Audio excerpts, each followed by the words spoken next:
আসসালামু আলাইকুম। নির্বাচন যত এগিয়ে আসছে ততই ভারতের জন্য একটার পর একটা দুঃসংবাদ তৈরি হচ্ছে। সর্বশেষ খবর হলো মালদ্বীপ ও বাংলাদেশের পর এবার শ্রীলঙ্কায় ভারত বয়কটের ডাক। ইন্ডিয়া আউট আন্দোলনের কর্মীরা, একটা ছবি দেখা যাচ্ছে, শ্রীলঙ্কা গার্ডিয়ানে প্রকাশ হয়েছে। এই খবরে বলা হচ্ছে মালদ্বীপ ও বাংলাদেশের পর এবার শ্রীলঙ্কায় শুরু হয়েছে ইন্ডিয়া আউট আন্দোলন। সম্প্রতি দেশটির কর্তৃপক্ষ ভারতের সাথে সম্পৃক্ত একটি কোম্পানিকে বিমানবন্দরে ভিসা প্রসেসিংয়ের দায়িত্ব হস্তান্তর করলে এই আন্দোলন গতি পায়। শুক্রবার শ্রীলঙ্কা গার্ডিয়ানের এক প্রতিবেদনে এই তথ্য জানানো হয়। প্রতিবেদনে বলা হয়, শ্রীলঙ্কায় ভারতীয় আধিপত্য রুখে দিতে শুরু হয়েছে ইন্ডিয়া আউট আন্দোলন। সম্প্রতি দেশটির বিমানবন্দরে ভিসা প্রসেসিংয়ে ভারতীয় কোম্পানিকে সম্পৃক্ত করা হলে এই আন্দোলন গতিলাভ করে। সেখানে দেশটিতে ভারতের অর্থনৈতিক নিয়ন্ত্রণ এবং দেশের সার্বভৌমত্ব সম্পর্কে গভীর উদ্বেগ প্রকাশ করা হয়। তারা দাবি করে শ্রীলঙ্কার অর্থনীতি ও কৌশলগত খাতগুলো এখন ভারতীয় আধিপত্যবাদের দখলে। এর একটি নমুনা দৃষ্টিগোচর হয়েছে বিমানবন্দরের এই ঘটনার মধ্য দিয়ে। এক আন্দোলন কর্মী গণমাধ্যমকে বলেন, আমরা ভারতীয় আধিপত্যবাদের দাস নই, সেই জন্য সরকার যথাযথ ব্যবস্থা না নিলে আমরা আরও কঠোরভাবে প্রতিবাদ চালিয়ে যাব। দর্শক, এই প্রসঙ্গে বলে নিই যে সবচেয়ে বড় আন্দোলন হয়েছে দক্ষিণ এশিয়ার মধ্যে মালদ্বীপে। আপনারা জানেন যে মালদ্বীপে মৈজু একেবারে ইন্ডিয়া বয়কট আন্দোলন করেই ক্ষমতা এসছে এবং তার চাপের মুখে ভারতীয় সেনাবাহিনী বা অন্যান্য বিমান বাহিনী, নৌবাহিনীর সদস্যদেরকে সরিয়ে নিতে বাধ্য হয়েছে এবং সেই সময় সীমা বেঁধে দেওয়া হয়েছে। তারপরেও মুজিবুর একটু দুর্বলতা ছিল যে পার্লামেন্টে তার দল সংখ্যালঘিষ্ঠ ছিল, কিন্তু সর্বশেষ যে নির্বাচন, সেই নির্বাচনে ভূমিধস বিজয় পেয়েছে। শুধু তাই না, এর পর যেই সব ঘটনা গুরুত্বপূর্ণ, যে চীনের সঙ্গে সামরিক, অর্থনৈতিক, বিনিয়োগ সংক্রান্ত অনেকগুলো প্রায় অর্ধশত চুক্তি স্বাক্ষর করেছে। সেই চুক্তিগুলো এমন যে চীন তার যুদ্ধজাহাজ, তার গবেষণা জাহাজ, তার সৈন্য সামন্ত অনেক কিছুই নিয়ে লেনদেন করতে পারবে মালদ্বীপের সঙ্গে। তার মানে মালদ্বীপে আর ভারতের খানা নেই।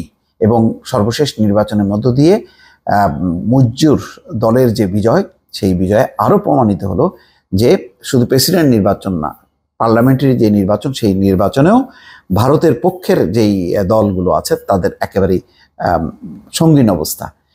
তো এইটা ত্বরান্বিত হয়েছে আরও অনেক দেশ। নেপালে বেশ কয়েক বছর আগে এটি হয়েছে, শ্রীলঙ্কার তো হয়েছে, মাঝখানে একটু বন্ধ ছিল। এখন দেখা যাচ্ছে এই একটা ইস্যু নিয়ে আবার আন্দোলন শুরু হচ্ছে।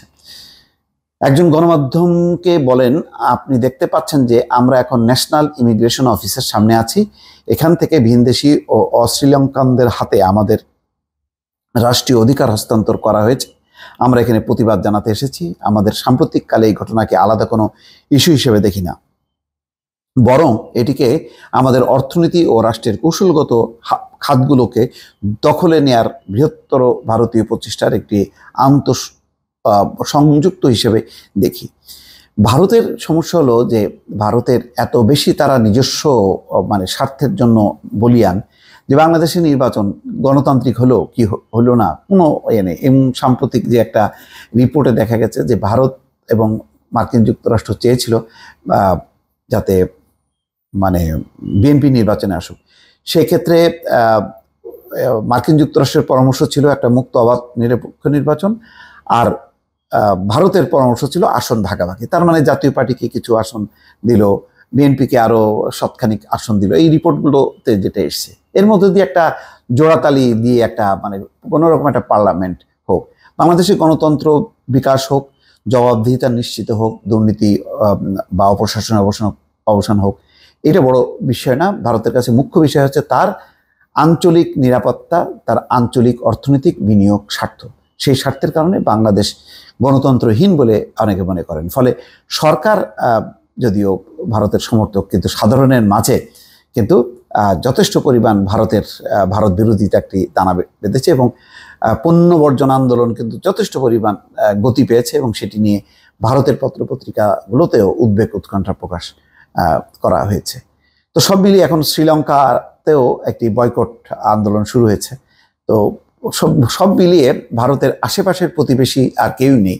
আর যদি একটু দূরবর্তী আমরা চিন্তা করি, চীনের সাথে তো একদম মুখোমুখি অবস্থা, পাকিস্তানের সাথে তো একদম সংঘাতময় একটি পরিস্থিতি। মোট কথা, এই দক্ষিণ এশিয়া জুড়ে ভারত আসলেই একেবারে সিঙ্গেল, মানে একক, আর আশেপাশে তার সঙ্গে কেউ বন্ধুত্ব করে স্বস্তি বোধ করে না। দর্শক, ভালো থাকবেন। আল্লাহ হাফেজ।